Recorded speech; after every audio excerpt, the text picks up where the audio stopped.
Terima kasih Anda masih bersama kami di Warta 6. Pemirsa, menjelang perayaan Idul Adha, pemerintah Kabupaten Kediri memastikan untuk stok 11 bahan pokok relatif aman. Meski terjadi perubahan yang fluktuatif, namun harga masih di ambang batas wajar dan masih terjangkau oleh konsumen.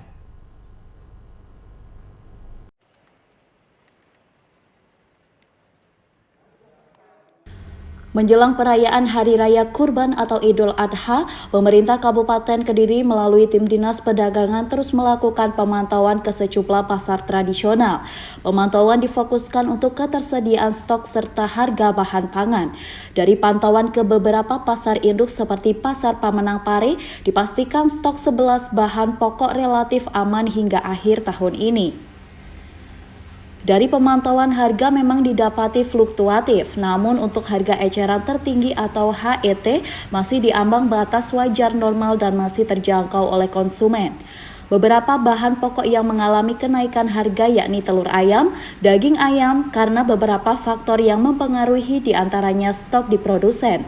Namun ada beberapa bahan pokok yang justru mengalami penurunan harga antara lain beras dan gula di beberapa kecamatan di Kabupaten Kediri. Menurut Kepala Dinas Perdagangan, pemantauan akan terus dilakukan secara bertahap hingga H+7 pelaksanaan Idul Adha. Hal ini dilakukan agar jika terjadi kelangkaan suatu komoditas, pemerintah bisa membantu dengan mendapatkan stok dari daerah lain. Ya, sampai dengan hari ini tim dari Dinas Perdagangan masih tetap melaksanakan kegiatan pemantauan kaitannya ketersediaan maupun harga pasar maupun penerapan protokol kesehatan di pasar. Dari hasil pemantauan sampai dengan hari ini untuk wilayah Kabupaten Kediri terkait ketersediaan bahan pokok khususnya 11 bahan pokok kebutuhan masyarakat insya Allah masih aman, masih tercukupi. Untuk harga memang ada beberapa fluktuatif khususnya daging ayam memang ada kenaikan. Ini juga ada beberapa faktor yang mempengaruhi. Kemudian kalau telur ada sedikit kenaikan, tapi menurut kami masih pada skala yang normatif.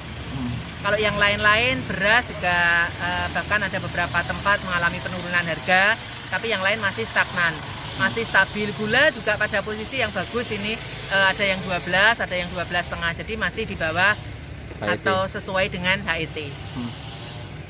Perkiraan Bu untuk sampai hari H-nya seperti apa kondisinya? Apakah masih tetap atau tetap fluktuatif juga? Iya, kalau sesuai dengan data yang kami punya dan juga tim Satgas Pangan, insya Allah sampai dengan 3 bulan ke depan atau akhir tahun 2020 ini masih aman. Ia berharap kepada masyarakat untuk tidak berlebihan membeli suatu bahan pokok. Hal ini agar ketersediaan stok pangan di pasaran stabil. Dari Kediri, Andika Dwi, KSTV. Subscribe channel KSTV sekarang juga ya. Dan klik lonceng biar nggak ketinggalan update video terkininya KSTV.